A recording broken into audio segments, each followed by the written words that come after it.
सात्विक विधि द्वारा जिनका पूजन इस बार 52 वर्षों बाद चूड़धार में विधिवत किया गया। सात्विक विधि मैं बार बार क्यों दोहरा रहा हूं, क्योंकि समय के साथ साथ परिस्थितियां स्थितियां बदलती है। एक समय था श्रुत विद्या।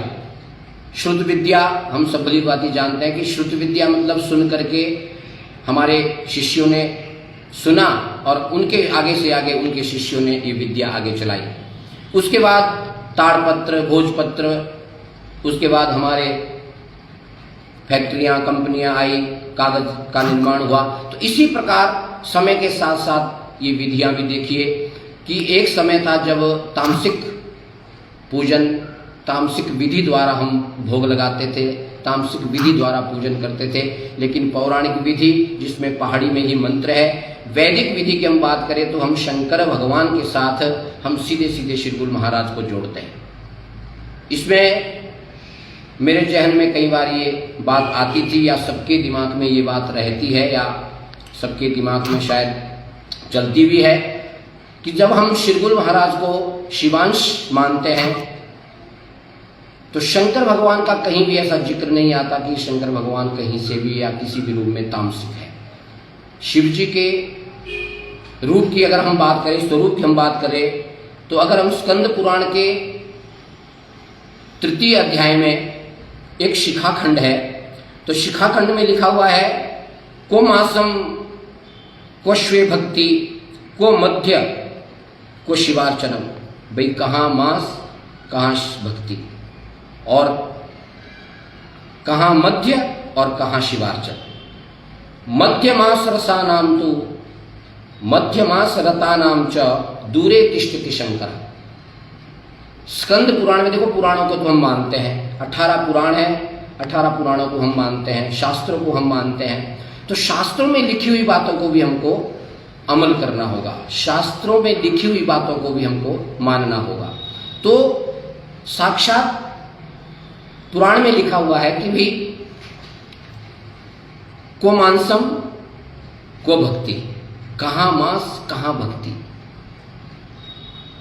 को मध्य को शिवार्चनम। भाई कहाँ मद्यपान और कहाँ शिव का पूजन है। मध्य मासरता नाम जो दूरे तिष्ठति शंकर। कहते कि भाई जो इस चीज का सेवन करते हैं शंकर भगवान उनसे दूर ही रहते हैं। तो इस बार भगवान के आदेश से, श्री गुरु महाराज की कृपा से, या जो श्री गुरु महाराज ने स्वयं अपने मुखारविंद से भोग स्वीकार किया, चाहे वो भेली हो चाहे वो नारियल हो, वो स्वीकार करके मंदिर की प्राण प्रतिष्ठा हुई, विधिवत कुरुड़ की प्राण प्रतिष्ठा हुई और उसके बाद महाराज उस मंदिर में विराजमान हुए। तो बार बार मैं इस छोटे से संदेश के साथ में जनमानस को भी यही बताना चाहूँगा कि हमारे घरों में आज के समय में जागरण होते हैं, और जागरण में देखिए, अब जागरण एक ऐसा शब्द है, हम जागरण का नाम देते हैं और जागरण का नाम देते हैं और उसमें भी हम लोग भोग लगाते हैं। तो जीव हत्या करके, मांस इत्यादि का भोग लगा करके हम लोग जागरण देते हैं। मैं आप सबसे यही पूछना चाहता हूँ, यही पूछना चाहूँगा, एक समय था, समय के साथ साथ ठीक था, लेकिन आज का एक समय है जब ये थोड़ा सा, तो इसी को मतलब लेकर के, इसी को साथ चलते हुए महाराज की ऐसी कृपा हुई कि जहाँ हमारा मूल स्थान है, जहाँ से हमने चिन्ह स्वरूप, जहाँ से हमने चिन्ह अपने अपने घरों में या अपने अपने गांव में हमने स्थापित करे हैं और आज हम पूजा कर रहे हैं, आज हम विधिवत मान रहे हैं, मानते हैं। प्रथा, देखो प्रथाएं तो हमारे यहाँ सती प्रथा भी थी। अगर प्रथा की हम बात करते हैं तो प्रथा तो हमारे यहाँ सती प्रथा भी थी। एक प्रथा और भी थी हमारे यहाँ कि जब कोई घटना घटे, अगर हम प्रथा की बात करते हैं तो प्रथाएं तो बहुत ऐसी थी जो आज से कोसों दूर है, आज के समय में हमसे कोसों दूर है। तो हमको अब, हम पुराण के मानने वाले हैं, पुराणों को मानने वाले हैं, शास्त्रों को मानने वाले हैं, देवी देवता भी हमारे साथ है। कहते हैं कि भाई पंचों से ऊपर, पंचों के साथ देवी देवता चलते हैं, भक्तों के साथ देवी देवता चलते हैं।